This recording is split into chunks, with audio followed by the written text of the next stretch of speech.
Cécile de léo-mers.com. Aujourd'hui, je suis en compagnie d'Isabelle Fillosa. Je vous remercie Isabelle d'accepter cette interview. Isabelle est psychothérapeute et vous êtes également conférencière, auteure de nombreux livres sur les relations parents-enfants, sur les relations entre êtres humains, on va dire en général. Oui. Et vous êtes notamment à l'origine de la traduction française donc d'un livre que j'adore personnellement.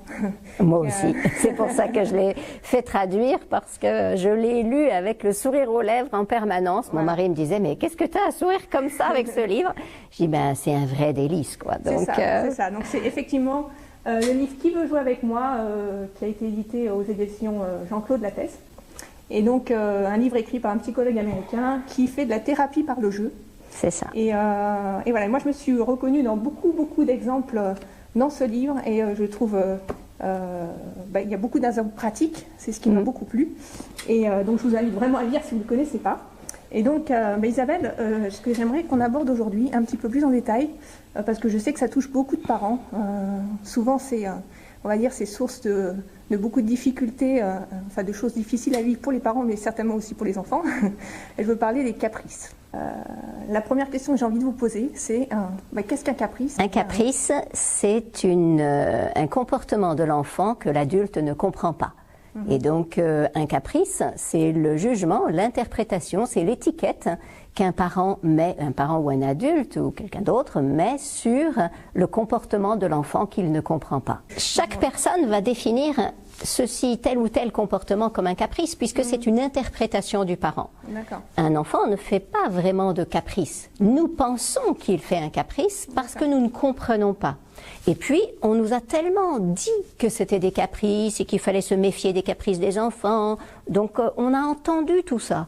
Donc, on se dit, c'est vrai, et on voit l'enfant qui se roule par terre, ou on voit l'enfant qui exige quelque chose, on voit l'enfant qui s'oppose, et du coup, on se dit, ça doit être ça un caprice, et on dit, c'est un caprice. Et du coup, eh bien, on cherche à dire, ah non, tu ne dois pas faire de caprice, parce qu'en général, quand face à un caprice, on conseille aux parents de poser des limites, de s'affirmer, etc. C'est sûr que si on pense que l'enfant a une intention négative, a une intention presque perverse de nous manipuler, puisque un caprice, c'est ça l'idée, c'est il me manipule, il cherche à me dominer. Donc du coup, si on croit ça, évidemment, on s'oppose. L'ennui, c'est que du coup, ça fait des sacrées bagarres. Et c'est pas vraiment utile. Un enfant ne peut pas, lorsque nous lui opposons une fermeture ou une pose de limite, comme ça, il ne peut pas se sentir tranquillisé. Donc ça va augmenter son caprice quasi obligatoirement. Et donc on est dans une escalade jusqu'à se retrouver à crier, hurler, frapper quelquefois. Et donc cette idée des caprices est vraiment une idée qui n'aide pas les parents. Les enfants ont réellement des comportements qui nous désarçonnent. Ils ont réellement des comportements que nous ne comprenons pas. Mais donc c'est pour ça que nous avons vraiment besoin d'outils différents, et puis surtout d'arriver à comprendre, mais qu'est-ce qui se passe dans sa petite tête? C'est ça. Donc la première question qu'on doit se poser, c'est pourquoi il réagit comme ça? Qu'est-ce qui se passe? Pourquoi, quelle est l'origine en fait du problème? Exactement. Et à ce moment-là, on va essayer de revenir à la source et d'essayer de trouver une solution à ce qui déclenche en fait ce qu'on appelle des caprices. Tout à fait.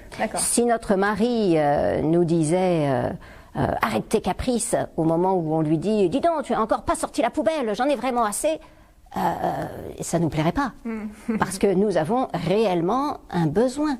C'est ça. Nous avons envie à ce moment-là que notre conjoint s'intéresse à la motivation de notre colère. Et non pas qu'il nous renvoie dans notre chambre en nous disant que c'est un caprice.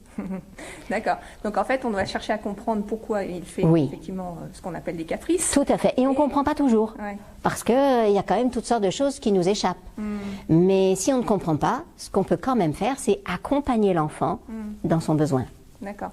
Donc comment le jeu peut nous aider puisqu'on parle de jeu avec ce merveilleux livre, comment le jeu peut nous aider soit à prévenir, soit peut-être à désamorcer, parce que quand on le vit, c'est toujours un peu difficile pour les parents, surtout quand le schéma se répète pratiquement tous les jours pour certains parents. Je sais que je compatis complètement par rapport à ça. Tout à fait, et c'est la preuve.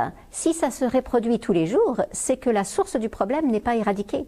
Et c'est pour cela que mettre des limites, poser des interdits, s'affirmer, s'affronter face à un enfant ne sert à rien. On le voit bien, l'enfant recommence. À partir du moment où l'enfant refait la même chose, c'est qu'il a de bonnes raisons de le faire. J'ai tout intérêt à dégoupiller ces bonnes raisons pour que ça ne se reproduise pas. Sinon, c'est l'enfer à la maison. Hein. Parfois, c'est vrai, on se retrouve à faire comme une guerre de tranchées. C'est ah là là, non. Et donc, l'avantage du jeu, c'est que ça permet déjà de tourner les choses en rire, en attachement, en contact. Le jeu, c'est une pure merveille. D'abord, on va l'utiliser pour, comme vous disiez, avant. On va l'utiliser pour nourrir suffisamment le réservoir d'attachement de l'enfant pour baisser les comportements. En fait, je dirais près de 80% des comportements des enfants qui nous désarçonnent sont des comportements qui sont liés à un stress dans leur cerveau, à une réaction, quelque chose qui ne... Ils sont pas bien à l'intérieur et ils peuvent donc avoir besoin de carburant.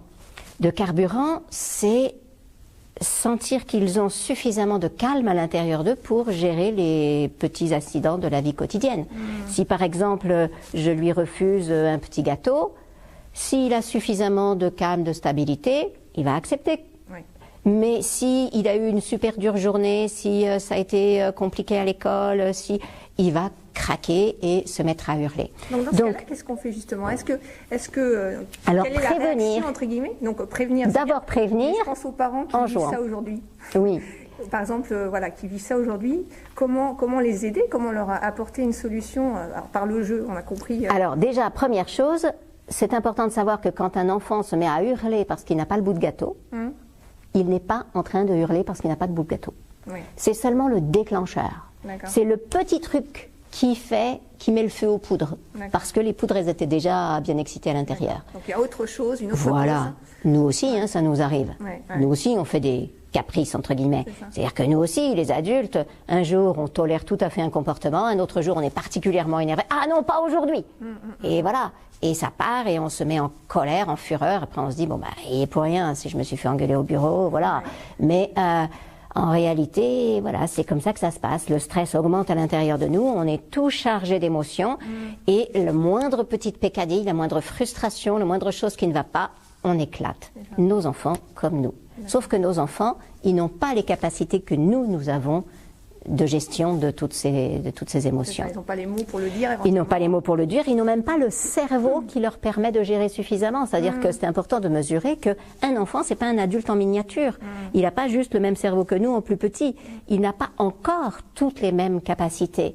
Et son cerveau frontal, cette partie-là préfrontale, qui est donc juste au-dessus des yeux ici, qui nous permet d'anticiper, de comprendre et de réguler nos émotions, est en construction chez l'enfant. Donc, quand un enfant se met à hurler dans tous les sens, il a absolument besoin du cerveau préfrontal de sa maman, de son papa. Parce que lui tout seul, il ne peut pas arriver à se contenir. Donc, quand ça arrive, si c'est un petit, hop, je le prends dans les bras. Le contact physique. Le contact physique. Parce que le contact physique va décharger de l'ocytocine et va lui permettre de se calmer à l'intérieur suffisamment pour pouvoir ensuite faire ce qu'elle a besoin de faire. C'est important de mesurer que l'amour n'est pas une récompense. Oui. L'amour, c'est un carburant. C'est ça. Et donc c'est du quotidien, pardon, c'est de la pratique au quotidien, c'est ça. La pratique, du temps qu'on consacre à ses enfants. Exactement. Et le jeu, en fait. Et le jeu, ça permet de nourrir le bol d'attachement. Donc, parce que c'est le langage des enfants, en fait. Tout à fait. Plus je joue avec l'enfant, plus je lui montre qu'il est intéressant, que je m'intéresse à lui, que je rentre dans son monde avec son langage. Ça n'est pas un langage tellement verbal, parce que nous, surtout les mamans, on est là, on veut explique-moi, on veut lui parler, on lui raconte que si jamais il fait ceci, cela, il n'aura jamais son bac, etc. On fait des grands discours, on attend qu'ils comprennent ces grands discours, et puis on attend qu'eux aussi nous disent. Alors, parle-moi de ce qui s'est passé à l'école et comment ça s'est passé. Ils ne sont pas vraiment capables de parler. Quand un enfant revient de chez le médecin et où on lui a fait un vaccin, il arrive et tout de suite, il veut trouver quelque chose et il nous fait à nous une piqûre.